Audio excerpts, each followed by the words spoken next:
Kali ini kita akan bicara sebuah konsep dalam viral marketing yang namanya seeding. Kata-kata seeding dari kata seed, kita tahu seed itu adalah benih, jadi menanamkan benih-benih untuk bisa diviralkan. Seeding itu banyak sekali dipakai dalam konteks ketika kita ingin melibatkan influencer misalnya, atau melibatkan mitra-mitra yang bisa membantu kita memviralkan konten dari marketing kita. Jadi kita memberikan semacam modal, memberikan semacam benih, seed, ya, untuk mereka bisa kembang tumbuhkan dalam bentuk aktivitas memviralkan ke berbagai komunitas. Nah, simple seeding artinya adalah bagaimana kita mencoba untuk melakukan proses seeding dengan sederhana. Jadi tujuan kita seeding itu agar nanti orang lain yang membantu kita itu bisa menciptakan apa yang kita namakan sebagai efek bola salju. Kita tahu kalau bola salju kita buat dan kita turunkan dari atas gunung, makin lama kan makin besar efeknya. Sebagaimana dari cara kerja viral marketing itu sendiri. Oleh karena itu, agar bisa efek bola salju terjadi dan pesan yang dikirimkan benar bisa tidak tersebar, maka kita harus memberikan benih yang baik pada orang yang ingin membantu kita. Misalnya kita ingin memilih seorang atau beberapa orang influencer. Nah, influencer itu kan mereka sudah memiliki pengikut. Mereka memiliki jejaring. Mereka memiliki orang-orang yang percaya kepada mereka, yang mendengarkan kata-kata mereka. Oleh karena itu, kita harus membantu para influencer itu dalam membuat konten atau seed tadi. Jadi bukannya influencer yang membuat ya, tapi kita yang membuat dan nanti akan dijalankan dibantu oleh influencer. Oleh karena itu ada 4 elemen penting dalam menyusun strategi seeding.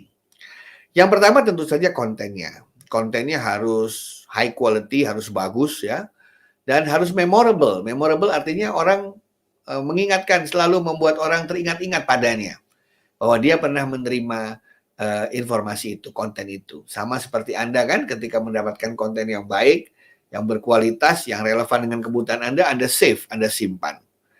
Nah, konten ini nanti adalah nomor 1 yang harus benar-benar kita kembangkan, kita buat yang sebaik mungkin, sehingga menjadi memorable. Yang kedua adalah yang namanya value. Jadi harus pastikan bahwa konten ini bermanfaat bagi target audiens yang kita sasar, bagi orang yang mau kita pengaruhi, bagi target dari viral marketing tersebut benar-benar berharga bagi mereka. Ya, itu yang namanya value. Prinsip yang ketiga adalah competence, bahwa cara kita mengkomunikasikannya harus memperlihatkan bahwa memang kita adalah orang-orang yang relevan, yang ahli, yang kompeten di bidang message yang ingin dikirimkan. Jadi kalau kita ingin mengajak orang mendengarkan suatu musik tertentu, influence-nya adalah artis, itu paling cocok karena artis mengerti musik atau musikus dia mengerti mengenai musik yang disebarkan. Itu akan memberikan nilai kompetensi bagi para pendengarnya. Atau kalau kita bicara masalah berita ekonomi, maka ahli ekonomi lah yang nanti akan menjadi influencer.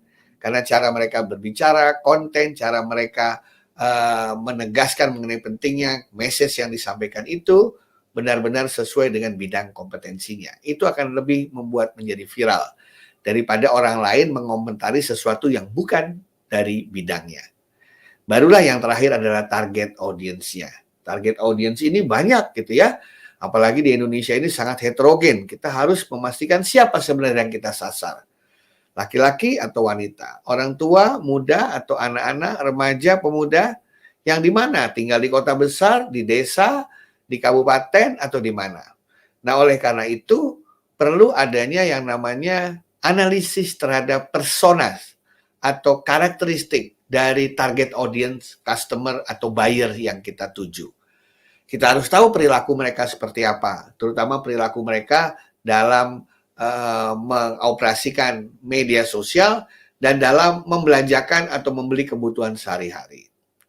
Kita harus tahu bagaimana demografi mereka dari segi usia, dari segi jenis kelamin, dari segi status pernikahan, atau dari segi jumlah income pendapatan, lokasinya di mana, latar belakang pendidikan, dan lain sebagainya. Dan kita harus juga lihat psikologi mereka. Karena momentum dalam viral marketing sangatlah penting. Kita tahu viral marketing kan hanya membutuhkan waktu yang cepat. Jadi momentum itu sangat penting. Terlalu cepat atau terlalu lambat terkadang akan mempengaruhi apakah berita itu bisa menjadi viral atau tidak. Ya. Kemudian bagaimana mempelajari motivasi dari orang yang kita sasar juga penting agar kita bisa membuat pesan yang membuat mereka mau membantu kita untuk memviralkan. Singkat kata, kita harus benar-benar menganalisis siapa yang akan kita tuju dari aktivitas viral marketing itu. Ingat teman-teman sekalian, viral marketing bukan tujuan, tapi itu adalah cara untuk mencapai tujuan kita. Nah, dan kita tahu persis bagaimana metode untuk mendistribusikan itu nanti ke masing-masing target audience sangat berbeda-beda. Ada mulai misalnya kita melalui yang namanya own media. Own media ini sudah jelas misalnya punya kita sendiri ya, yaitu homepage kita bikin newsletter, kita bikin social media, kita bikin blog ya. Atau paid media, kita bayar untuk media-media ya, supaya mereka membantu kita untuk melakukan viral marketing. Jadi seeding ini kita lakukan terhadap paid media. Udah banyak perusahaan-perusahaan online marketing ya yang membuat white paper, yang membuat social media advertising gitu ya. Atau bisa juga earn media. Ya di mana di dalamnya kita bisa membuat aktivitas public relation, ya link audit gitu ya. Atau yang paling baru hijacked media. Bagaimana kita bisa mengkonsolidasikan berbagai media-media yang begitu banyak di internet supaya bisa nge-link ke pesan yang ingin kita viralkan. Itulah yang namanya seeding, teman-teman sekalian. Kita taruh benih-benih konten kita yang bagus itu di beberapa tempat yang kita harap bisa membantu kita dalam memviralkan semua konten yang sudah kita persiapkan. Terima kasih.